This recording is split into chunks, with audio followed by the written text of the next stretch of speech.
అందరికీ నమస్కారం. ఈరోజు ఆంధ్రప్రదేశ్ రాష్ట్ర విద్యార్థుల అభివృద్ధిలో భాగంగా, చిన్నారుల అభివృద్ధిలో భాగంగా మన రాష్ట్ర విద్యా ఐటీ శాఖ మంత్రి, మా భవిష్యత్ నాయకులు శ్రీ నారా లోకేష్ గారు ఎంతో ముందడుగు వేయిస్తూ ఈరోజు ఎన్నికల మేనిఫెస్టోలో భాగంగా ఏదైతే తల్లికి వందనం, ఎంతమంది విద్యార్థులు బడికి వెళ్తే అంతమంది విద్యార్థులకు గాను వాళ్ళ తల్లుల ఖాతాల్లోకి పడేటువంటి ఎంతో అద్భుతమైన ఈ పథకం మొదటి సంవత్సరం ఎంతో అద్భుతంగా ప్రతి ఒక్క చిన్నారికి అందింది, ప్రతి ఒక్క తల్లికి కూడా అందింది. అంతే రెట్టింపు ఉత్సాహంతో ఈ సంవత్సరం కూడా రెండో విడతైనటువంటి తల్లికి వందనం దాదాపు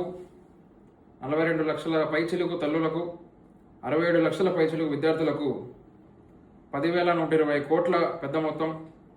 అందరి నేరుగా వారి ఖాతాల్లోకి వెళ్ళడం జరిగింది. ఏ ఒక్క విద్యార్థి కూడా చదువుకు దూరం కాకూడదనే ఒక ఉద్దేశంతో ఈ పథకాన్ని ఏదైతే స్టార్ట్ చేశారో శ్రీ నారా లోకేష్ గారు, నారా చంద్రబాబు నాయుడు గారి ఆశీస్సులతో,